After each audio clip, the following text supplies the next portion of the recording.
We're going to go to the first clip in your beautiful documentary movie to show them a little bit of what we're talking about, how God created and designed this world.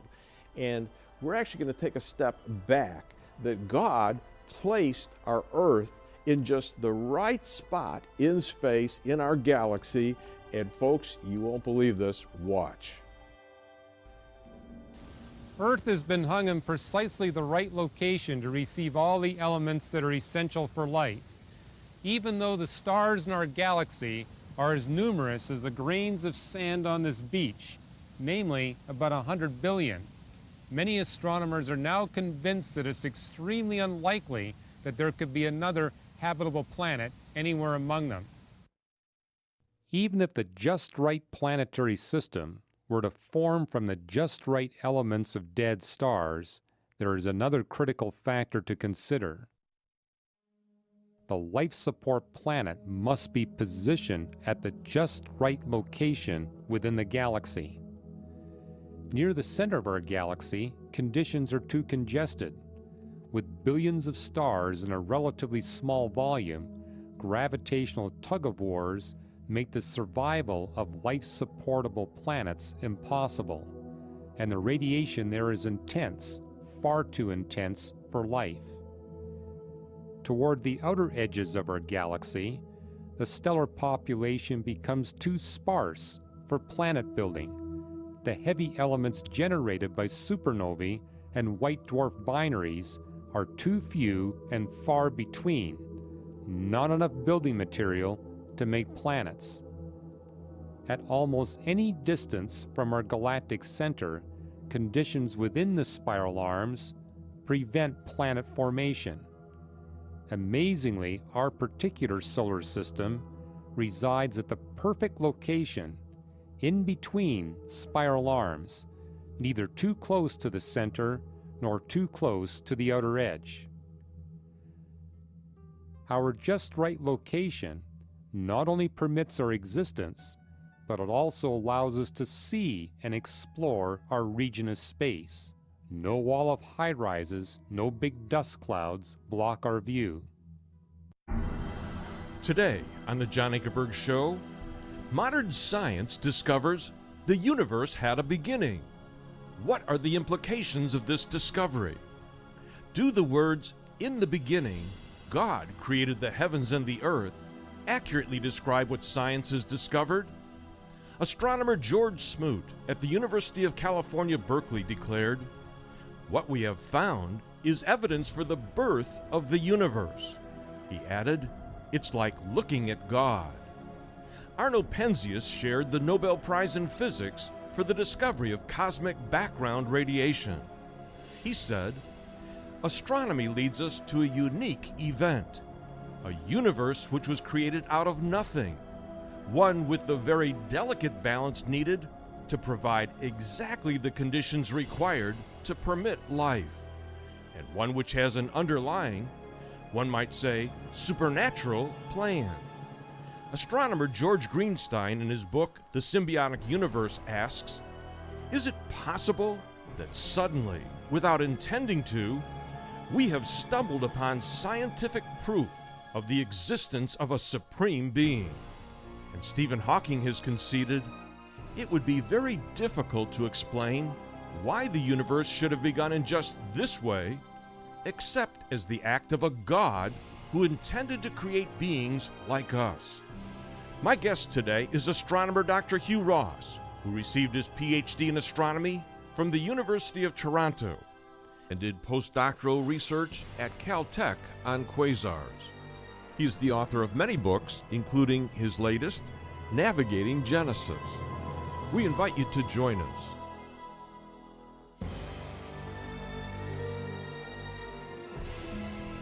Welcome to our program. We have a fantastic one for you today. We're talking about what God has told us in Genesis 1, and then we're comparing it with what modern science has found, how it supports it. When you put these two together, it is incredible. My guest today is astronomer and astrophysicist, Dr. Hugh Ross, and today we're going to jump off from where we were last week, where we showed the universe has a beginning, a start. The scientists didn't always want to come to that conclusion, but they were forced by the evidence to admit that the universe had a start, a beginning. And it was relatively recent ago in terms of time in the universe. For example, you say that stars, Hugh, could burn 80 billion years. But the fact is, you've also said that the universe is only 13.8 billion years old. So something had to start it. Something has to give here. And that's what we're talking about. What did God do and what did God say in Scripture? Now let's take them back to the very first verse. You have this amazing statement, in the beginning, God created the heavens and the earth. And the Hebrew linguists tell us that where the verb is at, where it's placed in the sentence, tells us a lot about what's going on here. Talk to that. Yeah, the placement of the Hebrew verb in the sentence tells you whether or not you're getting a time-ordered sequence. And we're seeing in Genesis 1:1 through to 1:3 is that, yes, the universe is created first, then the earth is formed, and then we move into creation day one. So we're actually taking the whole point through time in a very purposeful way. Then you notice when you came to verse 2 that all of a sudden the shift came in terms of the vantage point of the one that was talking. You come from the whole heavens to the earth, and it says this, now the earth was formless and empty, darkness was over the surface of the deep, and the Spirit of God was hovering over the waters. What are the four things you find there? Well, it begins by saying it's empty and unfit. In what context? Well, the rest of the chapter is talking about life. So I interpreted that it was empty of life and it was unfit for life. Water covered the whole surface of the earth, and it was dark on the surface of the waters, and that God was going to tell us what's taking place in the 6 days from the point of view of an observer on the surface of the waters of planet Earth. I find it interesting that when you were a non-Christian reading this, the current scientific viewpoint at that spot was that the earth was never all covered with water, but Right. that came into being later on. Talk about that. Well, I had the advantage of taking classes at the University of British Columbia from the individuals who are responsible for launching plate tectonics. And it's plate tectonics that tells us that the earth indeed begins with a universal ocean, and then gradually continents form. And so that vindicated to me my understanding of what Genesis 1 was saying when I was reading it for the first time at age 17. All right, we're going to go to the first clip in your beautiful documentary movie to show them a little bit of what we're talking about, how God created and designed this world. And we're actually going to take a step back, that God placed our earth in just the right spot in space, in our galaxy. And folks, you won't believe this. Watch. Earth has been hung in precisely the right location to receive all the elements that are essential for life, even though the stars in our galaxy are as numerous as the grains of sand on this beach, namely about 100 billion. Many astronomers are now convinced that it's extremely unlikely that there could be another habitable planet anywhere among them. Even if the just right planetary system were to form from the just right elements of dead stars, there is another critical factor to consider. The life support planet must be positioned at the just right location within the galaxy. Near the center of our galaxy, conditions are too congested. With billions of stars in a relatively small volume, gravitational tug-of-wars make the survival of life-supportable planets impossible, and the radiation there is intense, far too intense for life. Toward the outer edges of our galaxy, the stellar population becomes too sparse for planet building. The heavy elements generated by supernovae and white dwarf binaries are too few and far between, not enough building material to make planets. At almost any distance from our galactic center, conditions within the spiral arms prevent planet formation. Amazingly, our particular solar system resides at the perfect location in between spiral arms, neither too close to the center nor too close to the outer edge. Our just right location not only permits our existence, but it also allows us to see and explore our region of space.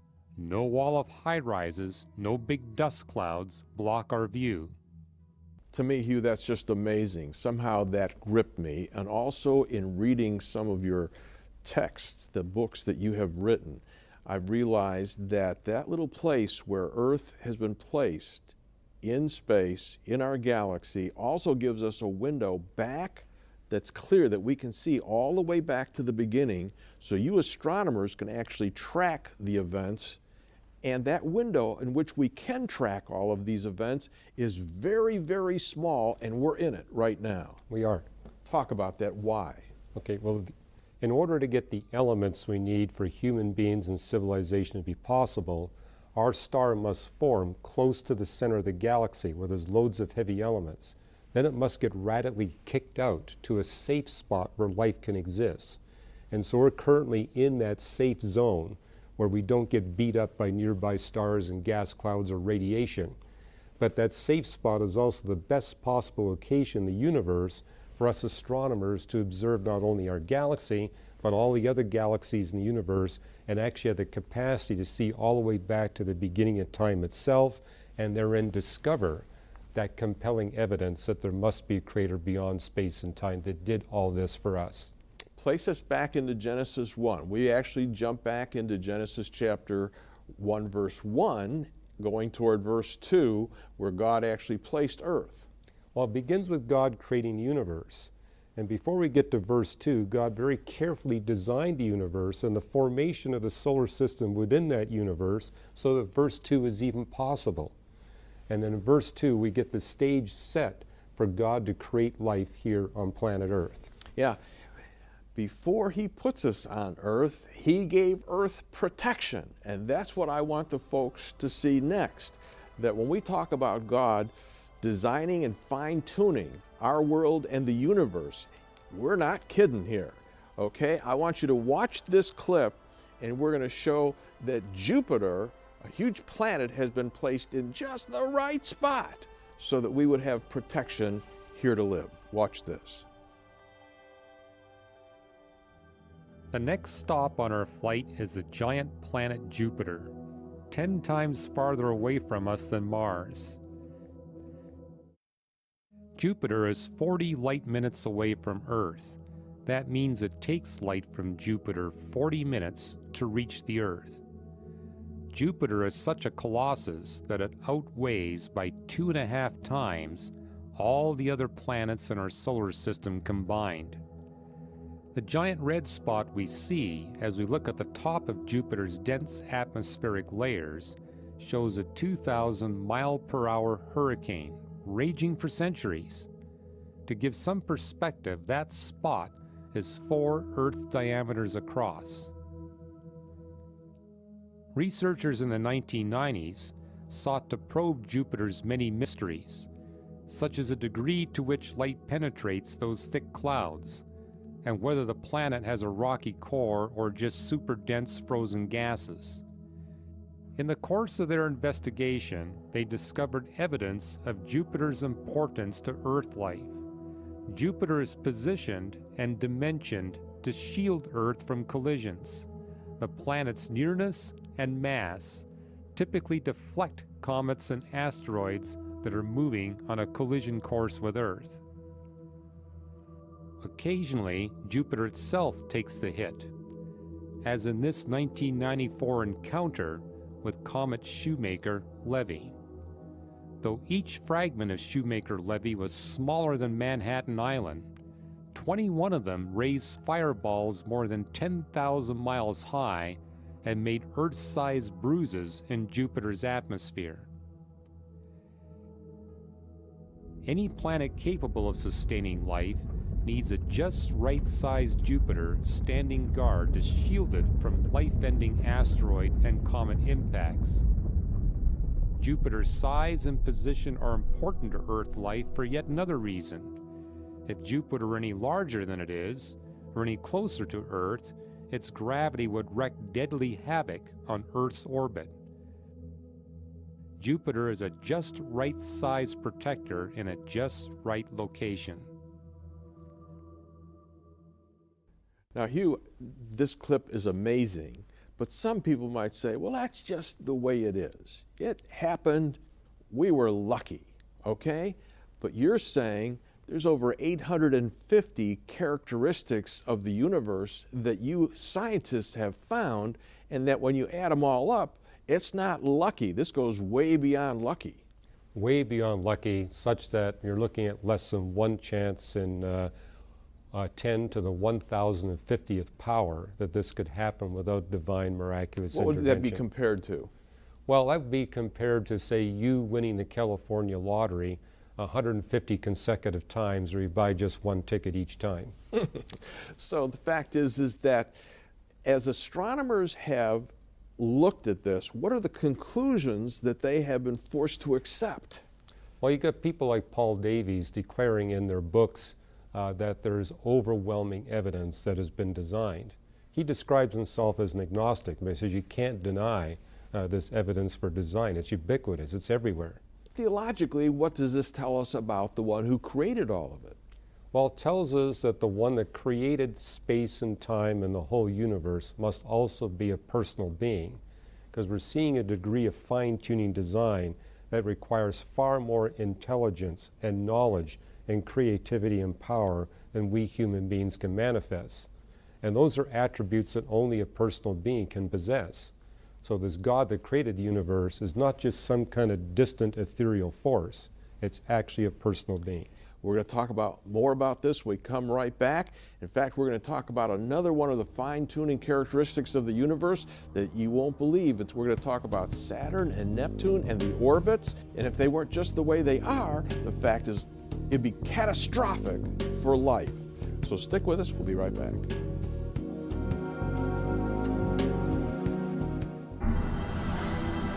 If you would like to have all of the information in today's series, Science Discovers the Universe Had a Beginning, all 4 half-hour programs with astronomer Dr. Hugh Ross are available on DVD for a gift of $49. And you may order this series now by calling us at 1-800-805-3030.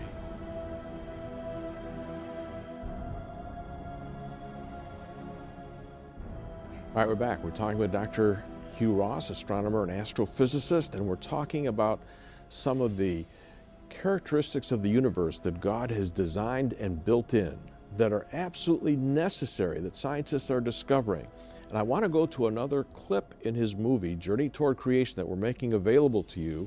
And this has to do with some more of Earth's neighbors, and we're going to talk about not just Jupiter, but also Saturn and Neptune and their orbits. I want you to watch this. Traveling another 40 light minutes out from Earth, we arrive at another giant planet, Saturn. Saturn has about a third of Jupiter's mass, and it still outweighs all the planets other than Jupiter by several times. 1,000 Earths would fit inside Saturn's volume. The next 2 planets we encounter are also gas giants, Uranus and Neptune. Uranus is 15 times more massive than Earth. Like all planets this large, including Jupiter and Saturn, it's mostly gas. Uranus, like Saturn, is surrounded by concentric rings, but unlike any other planet in the solar system, its rotation axis points toward the Sun.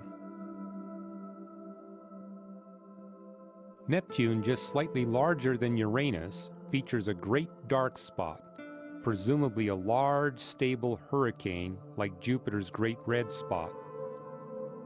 Neptune's largest moon, Triton, orbits in the opposite direction to the planet's rotation, leading us to conclude that it was captured after Neptune's formation. Neptune is more than 4 light hours away from Earth. From Neptune's surface, the sun would appear as just a bright point in the sky. Neptune is so frigid that ammonia and nitrogen would liquefy there and gasoline would freeze. These four gas giants, Jupiter, Saturn, Uranus, and Neptune, travel in unique, almost circular orbits on a horizontal plane around the Sun. This stands in stark contrast to gas giants so far discovered outside our solar system, which either orbit too close to their stars or have elliptical and/or non-horizontal orbits. Even a slight deviation from their appointed paths would be catastrophic for life on Earth. Hugh, when we look at that, it's absolutely astounding to realize how God has created and designed the universe. And Earth seems to have gotten special attention here, which is where we're going to. We went from the universe in Genesis chapter 1, verse 1, to now coming to the Earth. And it looks like God has given special attention to this little blue dot that we're on. Is that true? It really is true, and we see that testimony in all the other planets in our solar system. To get the best protection from these hits from comets and asteroids, Jupiter must be the biggest, Saturn must be the next biggest, and you want smaller gas giants behind him. You need all four in their special orbits. And the other thing we notice about the orbits are such that you don't get these mean motion resonances which would disturb Earth's orbit. And to really make it work, you need these small rocky planets accompanying the Earth to break up the more minor mean motion resonances. Literally every planet in our solar system plays a crucial role in making advanced life possible here on planet Earth. So it testifies to the fact that everything that God created is for the specific benefit of life on Earth, and especially for human life and human civilization.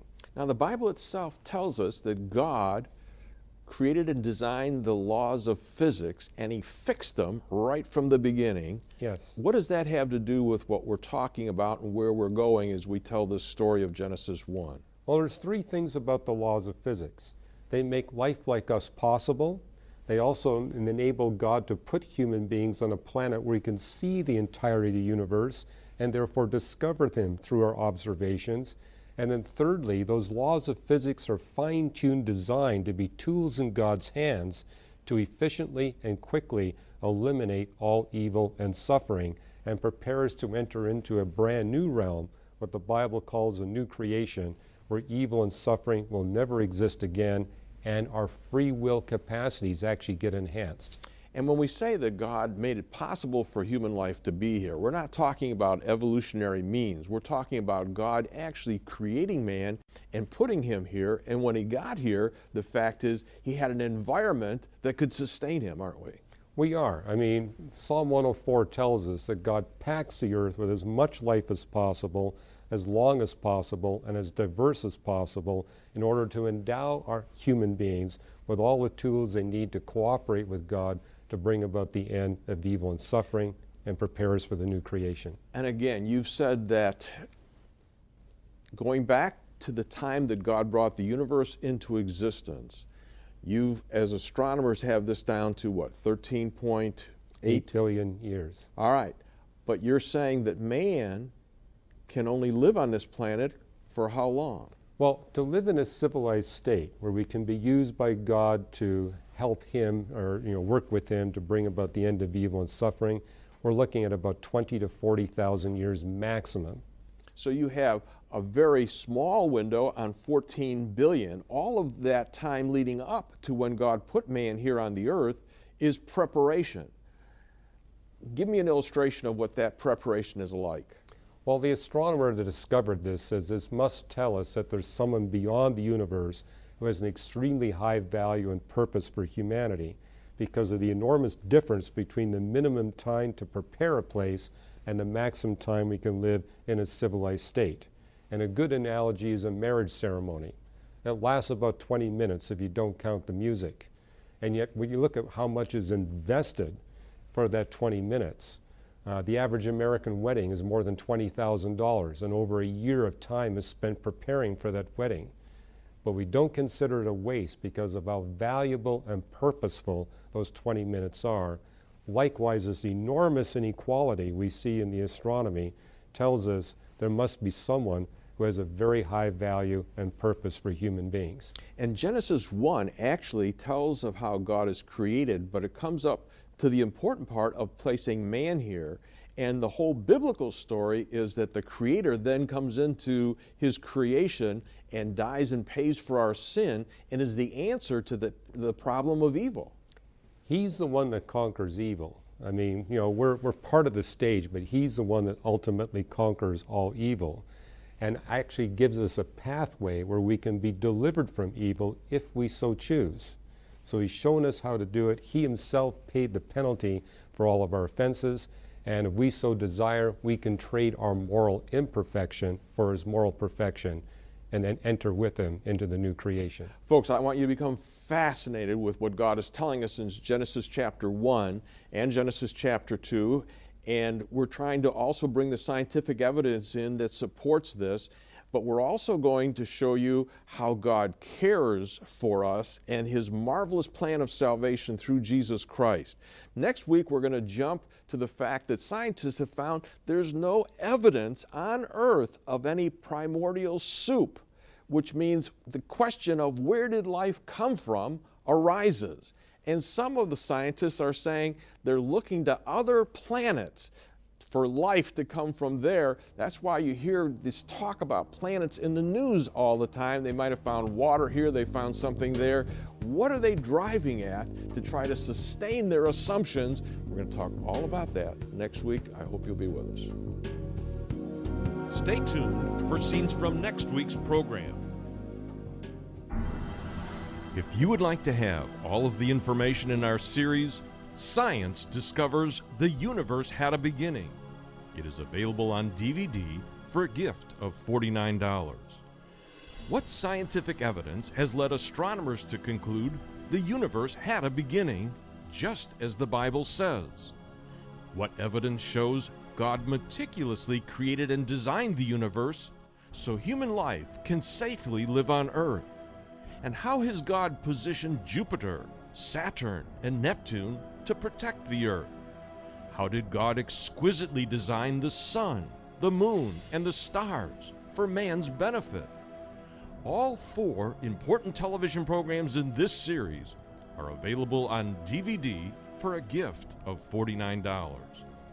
We are also making available a second series entitled Step by Step Through Creation, in which Dr. Hugh Ross and I will take you verse by verse through Genesis 1 and 2 and show you how the biblical account of creation can be reconciled with scientific evidence today.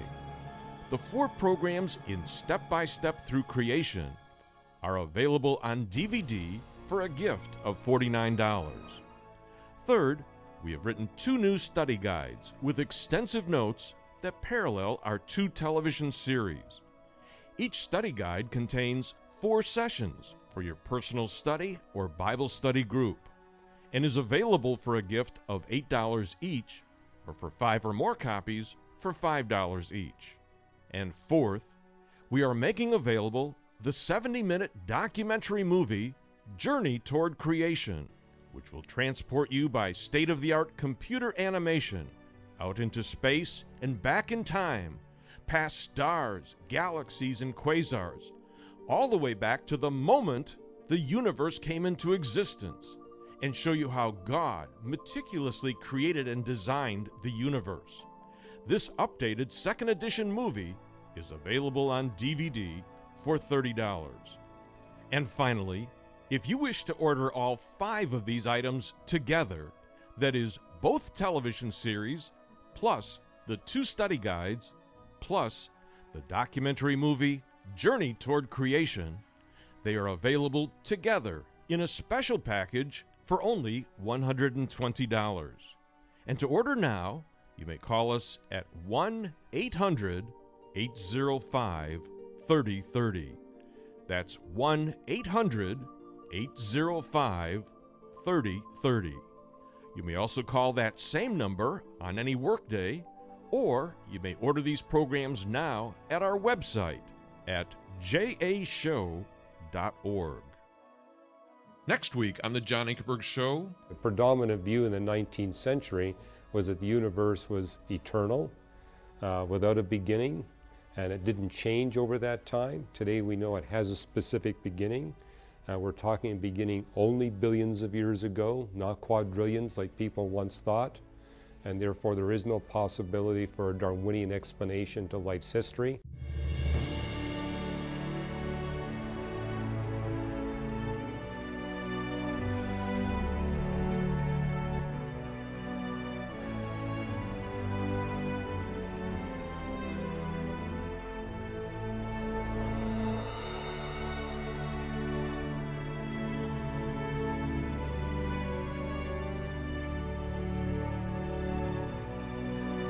and to learn how to start a relationship with Jesus Christ, go to our website at jashow.org and click on Pray to accept Jesus Christ as your Savior.